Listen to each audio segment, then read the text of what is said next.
Erta vatandan bir narsadan quruq qolgandek havo sovuqligiga qaramay yo'lga otlandim. Qayerga deysizmi? Sayxunobodga. Eshitishimcha, Sayxunobod tumanida katta salkam 3 tonna keladigan buqaning haykali o'rnatilibdi ekan.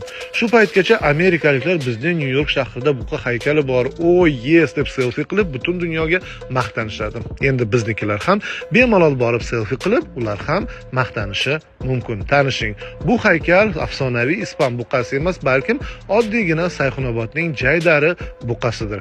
Haqiqatdan ham zo'r-a? Hozircha nomini aniq eslay olmayapman.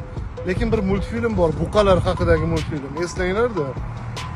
Mazza qilib ko'radi insonlar. O'zi buqalar deganda insonning ko'zining oldiga Ispaniya keladi-ku, lekin bu buqani ko'rib, buqalarning asl zotdorlari faqat Ispaniyada emas, Sirdaryo viloyatida borligini ham bilishingiz mumkin.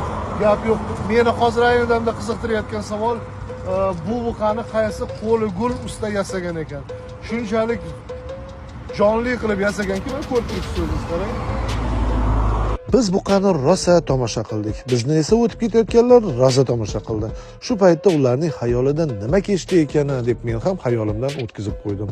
Video qildik, rasm qildik. Shu payt bir haydovchi oynadan bu buqani so'yish kerak desa bo'ladimi? Kelib bemalol so'yish kerak deyapti. Buqani video qilib bo'lgach, ko'zimiz sal nariroqdagi kurkaga tushdi. Jonliligini qarang, shunday hayotiy ishlanganki, tirikka o'xshaydi. O'zi hayotda kurkalar juda jahldor parranda hisoblanadi.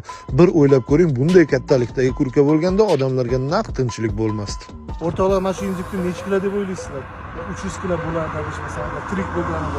Tasavvur qiling. Injiklar, hozirgi injiklar tasavvur qiling, mana shunday og'irlikda bo'lganda, bilmadim, odamlarga ko'chada kun bermasdi, aniq, chunki bunday injikchalar o'zi qanotlarini yerga tushirib olib odamlarni quvlaydi-ku ketidan. Agar kattaligi mana shunday bo'lganda, bilmadim, tuyaqishdek bo'lardi o'zi. Sayxunobod tumaniga borganimga hech ham afsuslanmadim. Bolaligimga bir bora qaytdim. Ko'rib turganingiz buqa va kurkaning haykali esa shu joylarda yashaydigan odamlarning parrandachilik va chorvachilik bilan shug'ullanishining aksi ekan. Sayxunobod tajribasi eng oliy tajriba. Bir muddat bolaligimga qaytdim. Juda kayfiyatli bo'ldi. Sizlarga ham shu narsani tavsiya qilaman.